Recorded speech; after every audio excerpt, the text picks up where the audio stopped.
Questions के answer पता होने के बाद भी क्वेश्चन जो है ना छूट जाते हैं।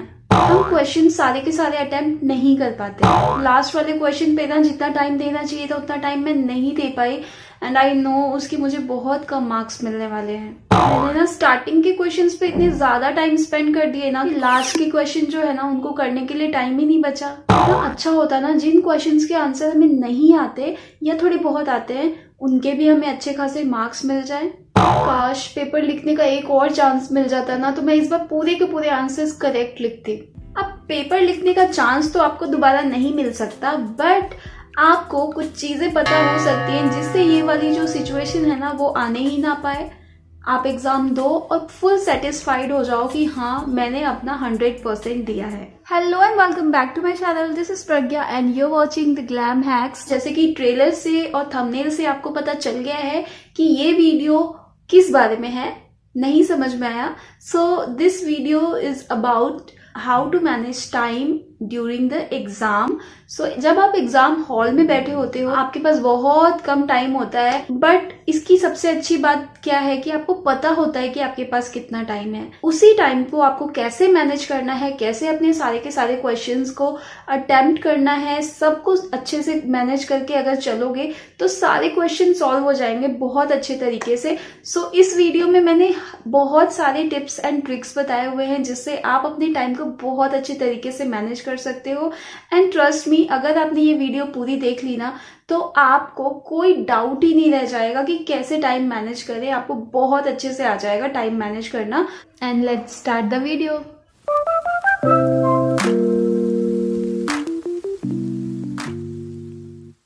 सो वीडियो जो है वो 2 पार्ट में होने वाली है। पहले वाला पार्ट बहुत ही शॉर्टकट में बताने वाली हूँ मैं, क्योंकि मैंने इस पे बहुत सारी वीडियोस बना दी हैं जिनका लिंक मैं आपको डिस्क्रिप्शन बॉक्स में दे दूंगी। बट इसमें जो नॉलेज मैं देने वाली हूँ that is also important. So tip number 1, solve old question paper. कैसे सॉल्व करना है उसके लिए आप मेरी वीडियो जाके देख सकते हो। सो सॉल्व करने से बेनिफिट्स क्या होने वाले हैं वो मैं आपको बता दूं। पहला बेनिफिट आपको ये होगा कि आपको पेपर के जो पैटर्न है उनके साथ आप फ्रेंडली हो जाओगे, जिससे आपको ये पता चल जाएगा कि आपके क्वेश्चन पेपर किस तरीके से आने वाले हैं।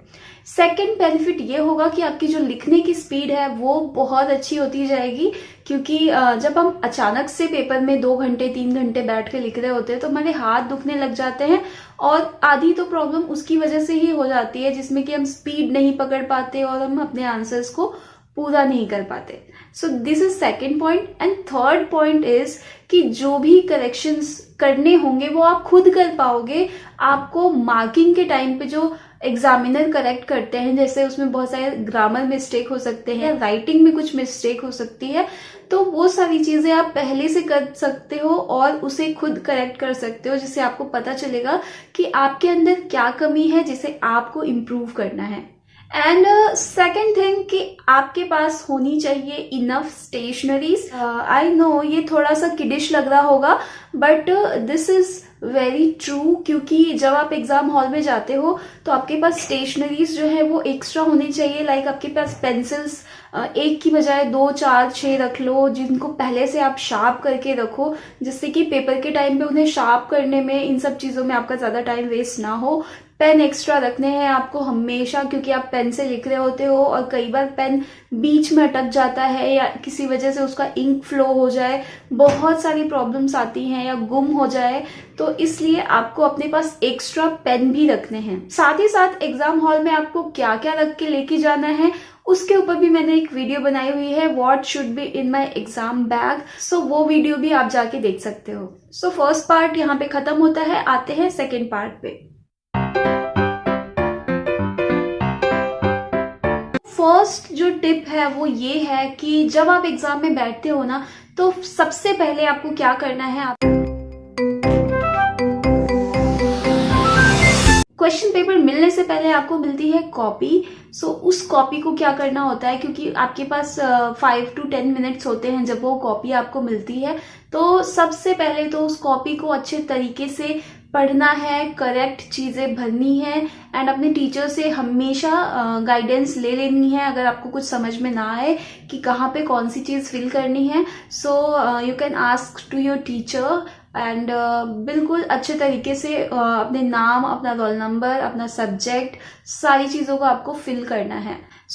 अब कॉपी आपकी रेडी है। कॉपी के अंदर क्या करना है, आपको साइड में लाइन ड्रॉ कर लेनी है। जब एग्जाम में आप आंसर्स लिखते हो तो साइड में लाइन डिवाइड कर लेने से क्या होता है कि आगे चल के आपको बहुत इजी रहता है आंसर्स को लिखने के लिए, कि आपका स्पेस थोड़ा कम हो जाता है, जिससे कि आप आंसर्स लिखते हो तो आपके आंसर्स ब्यूटीफुल लगते हैं देखने में एंड जगह कम होने की वजह से आपको लिखना भी थोड़ा कम पड़ता है। तो ये तो हो गया आपका क्वेश्चन पेपर के पहले वाला पार्ट।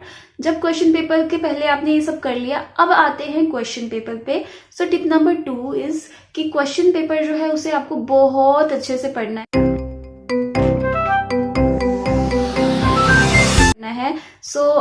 होता क्या है कि 2 टाइप के स्टूडेंट्स होते हैं। एक स्टूडेंट्स ऐसे होते हैं जो बिल्कुल क्वेश्चन पेपर को पढ़ते ही नहीं है अच्छे तरीके से, बस फटाफट से लिखना शुरू कर देते हैं। एंड कुछ स्टूडेंट्स होते हैं जो क्वेश्चन पेपर को बहुत अच्छे से पढ़ते हैं लेकिन कुछ ज्यादा ही अच्छे से पढ़ लेते हैं, जिसकी वजह से उनका बहुत सारा टाइम क्वेश्चन पेपर को पढ़ने में चला जाता है। सो ये दोनों ही चीजें आपको नहीं करनी है। आपको क्वेश्चन पेपर को पढ़ना है बिल्कुल अच्छे तरीके से, लेकिन उसमें बहुत ज्यादा टाइम वेस्ट नहीं करना है। थोड़ा जल्दी जल्दी पढ़ना है बट केयरफुली पढ़ना है। सो क्वेश्चन पेपर को पढ़ने पे मैक्सिमम 5 मिनट्स आपको लगाने हैं। 5 मिनट्स में आपको सारे क्वेश्चन पेपर पढ़ लेने हैं एंड आपको डिसाइड भी कर लेना है कि आपको कौन सा वाला क्वेश्चन पहले करना है, कौन सा वाला क्वेश्चन बाद में करना है एंड कौन सा वाला क्वेश्चन आपको नहीं आता है जिसे आप लास्ट में छोड़ने वाले हो। एंड नेक्स्ट टिप ये है कि आप जब क्वेश्चन पेपर को करना शुरू करते हो ना, तो हमेशा पेपर में A, B, C करके कई सेक्शंस होते हैं, मोस्टली 3 सेक्शंस होते हैं। सो आई डोंट नो कि आपके पेपर में 4 सेक्शन होने वाले हैं या 5 सेक्शन होने वाले हैं, बहुत बार ऐसा भी होता है। सो आपको क्या करना है कि जो लास्ट वाला C सेक्शन है ना, उससे पहले करना है। उससे पहले करने का मतलब आप समझते हो ना कि उसमें एक क्वेश्चन पे बहुत सारे मार्क्स होते हैं। तो अगर आपने उस एक क्वेश्चन को अटेम्प्ट कर लिया तो आपको फुल मार्क्स मिल जाते हैं। तो उसको करते टाइम किन किन बातों का ध्यान रखना है उसे नोट करो।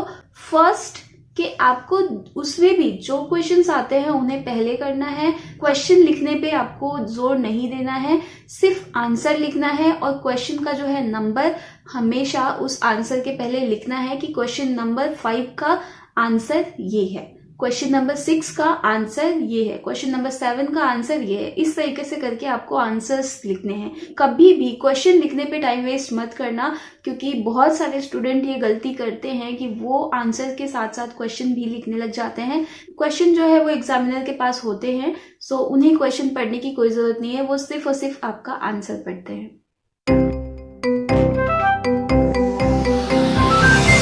आपको करना है जो फर्स्ट वाला सेक्शन है वो, हमें सेक्शन ए में बहुत सारे क्वेश्चंस होते हैं जिसमें आपको 1111 मार्क्स मिलने वाले होते हैं। तो उसे आपको करना है जिससे कि आपको पूरे के पूरे मार्क्स मिलेंगे उनके। तो सेक्शन ए जो था उसे तो आपने कर लिया, बट उसमें बहुत ज्यादा टाइम वेस्ट नहीं करना है। सिर्फ हेडिंग डाल डाल के आपको आंसर्स लिखने हैं। हेडिंग डाल के आंसर लिखोगे तो एग्जामिनर को बहुत अच्छे से समझ में आएगा और वो हो सकता है कि पूरा का पूरा आंसर नहीं भी पढ़े और वो सिर्फ आपकी हेडिंग पढ़ के ही आपको अच्छे खासे मार्क्स दे दे। एंड जब आप ए सेक्शन कर रहे होते हो तो उसमें भी बहुत सारे क्वेश्चंस होते हैं जिसमें आपको लगता है कि आपको आंसर नहीं आता, तो आप उस जगह पे क्या कर सकते हो, सिर्फ आंसर का नंबर डाल के छोड़ दो। जब लास्ट में आपको उसका आंसर याद आ जाएगा तो आप उसको लिख लेना, उसके लिए आप जगह छोड़ दो and jump on to the next section. Next section है उसमें मोस्टली 50 वर्ड्स के आंसर्स लिखने होते हैं अकॉर्डिंग टू क्लास। अगर आप बोर्ड एग्जाम में हो तो बोर्ड एग्जाम में इस तरीके का ही होता है, 50 या 100 वर्ड्स के आंसर लिखने होते हैं। बट अगर आप उससे छोटे क्लास में हो तो मे बी आपको 30 वर्ड्स 20 वर्ड्स ऐसे करके आंसर्स लिखने हो। या 50 वर्ड्स भी हो सकते हैं। तो इस तरीके के जो आंसर्स होते हैं उनमें मोस्टली आपको ऑप्शंस मिलते हैं कि आपको 2 क्वेश्चन दिए गए हैं, उनमें से कोई एक अटेम्प्ट करना है। तो ज्यादा से ज्यादा चांस ये है कि आपको आंसर एक ना एक तो आते ही होंगे। तो उनको क्या करना है, उनको सबसे लास्ट में करना है। एंड जब आप उनको करो तो उन पे भी इन्हीं चीज़ों को अप्लाई करना है। हमेशा आंसर का नंबर लिखो, हेडिंग लिखो एंड सीरियल वाइज आंसर लिखो, जैसे कि answer number 1, answer number 2, answer number 3, answer number 4, ऐसे करके आंसर्स राइट करने हैं आपको। अगर सपोज करो आपको आंसर नंबर 1 आता है बट आंसर नंबर 2 में थोड़ी कंफ्यूजन है, आप सोच रहे हो कि उसे सोच के लिखेंगे जिसमें आपको टाइम लगने वाला है, so leave it and jump on to answer number 3, क्योंकि जब आप सारे के सारे आंसर लिख लोगे लास्ट में आपके पास थोड़ा बहुत टाइम बचा होगा। तो जो डाउट वाले क्वेश्चंस है ना उन्हें आपको करना है। कि मैंने आपको बताया बीच में कि आपको जो नहीं आते उन्हें छोड़ के उनका नंबर डाल के आप नेक्स्ट आंसर पे जंप कर जाओ। तो लास्ट में जो ये टाइम बचता है ना, इसी टाइम में आप उन आंसर्स को कर सकते हो। तो इससे क्या होता है कि जो आंसर्स आपको नहीं आते हैं उनके भी मार्क्स आपको थोड़े बहुत मिल सकते हैं, क्योंकि हमेशा ऐसा तो होता नहीं है कि आपको उसके बारे में कुछ भी आइडिया नहीं है। थोड़ा बहुत तो पढ़ा होगा, थोड़ा बहुत तो कहीं लेक्चर में सुना होगा या किसी फ्रेंड से डिस्कस किया होगा, तो आप कुछ थोड़ा बहुत उसमें लिख सकते हो, जिसकी वजह से हो सकता है 5 मार्क्स का आंसर है तो उसमें आपको 1-2 मार्क्स मिल जाए। तो कभी भी किसी भी क्वेश्चन का आंसर छोड़ना नहीं है, सब के सब अटेम्प्ट करने हैं।